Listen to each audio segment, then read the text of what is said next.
Hello, and welcome to the weekly energy update for the week of September 8th, 2024.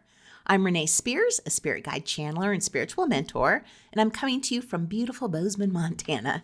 Every Sunday, I share the energy for the week ahead, and I also infuse the show with some positive vibes, so you get a little positive energy boost just for listening. And we are officially in eclipse season. Eclipse energy begins to build about 2 weeks before the actual eclipse, with the energy intensifying the closer we get to the eclipse. And next week on Tuesday the 17th is the first eclipse in the cycle, and it's a lunar eclipse.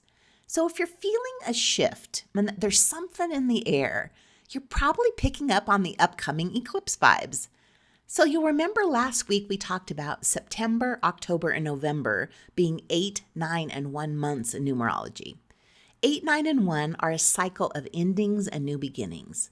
And then, of course, eclipse season is perfectly timed and comes along during this time of endings and new beginnings to get us where we're meant to be.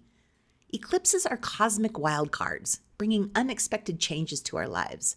They have a way of revealing hidden issues that need our attention. And they also bring karmic events or experiences that are destined.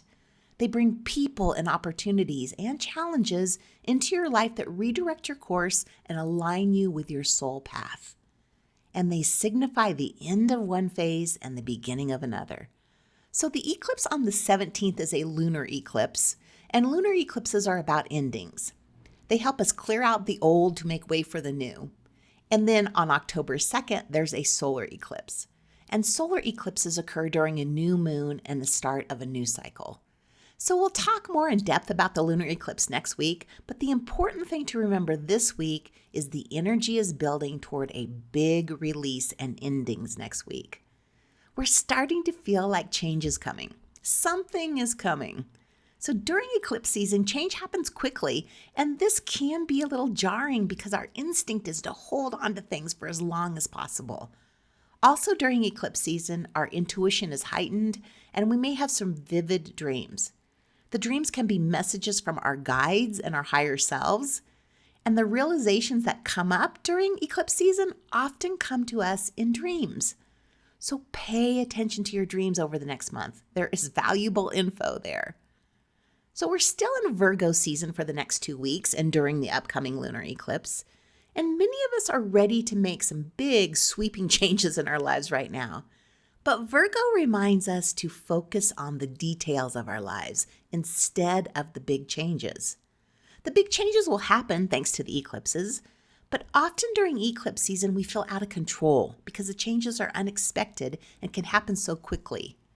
So continually going back to the basics of your routine, like going to bed at the same time, sticking to your morning gratitude practice or your workout routine, can help you feel grounded and more in control. Eclipses can also exhaust and overwhelm us, and the lunar eclipse next week is in Pisces. And because it's in Pisces, it may be emotional. So we may feel emotionally drained and exhausted, and that energy is building this week. So get some extra rest. Don't overbook yourself and stick to your routine. So tomorrow on Monday, 9/9, Mercury moves into Virgo. Mercury was in Virgo at the end of July, first part of August, and then it retrograded back into Leo. I mean, we won't forget that Mercury retrograde anytime soon. And now it's back in Virgo until the end of the month. So Mercury is moving from the yang fire energy of Leo to the yin earth energy of Virgo, which feels good. This transit reminds us that the devil is in the details, which once again helps us focus on our daily routines. In astrology, Virgo energy is infamously critical and judgmental. Those born with lots of Virgo energy in their charts turn their judgment on themselves and can be very self-critical. But Mercury loves being in Virgo. This is a great placement, and when it's there, Virgo's critical energy can be channeled positively. Mercury is only in Virgo for a short time, but during this time, we can make huge progress with how we talk to ourselves.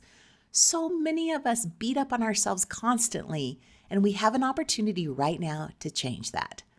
Changing how you talk to yourself can dramatically change your life. Someone asked me about my self-talk last week, and I started paying attention to what I was saying to myself all day, and it kind of makes me laugh a little, like I'm constantly praising myself. Good job, Renee, getting up and doing yoga when you wanted to stay in bed. Good job, Renee, doing 25 readings this week. When I'm carrying in 5 bags of groceries, I say, you can do it, Renee, only 50 more feet, you're so strong. Yeah, this sounds really silly. But we have to be kind to ourselves and praise ourselves. Trust me, no one is going to tell me I'm strong and a badass for carrying in groceries but me. So the energy right now supports us in changing how we talk to ourselves. If all you do is just stop saying the negative things to yourself, you'll be so much happier. Monday is also 9-9, and the number 9 represents the end of a cycle, and of course 2 9s doubles that energy. So Monday is a powerful day for wrapping things up and getting ready for the changes coming. 9 is also the number of spiritual growth and enlightenment, making Monday a great day to reflect on your life and your spiritual goals.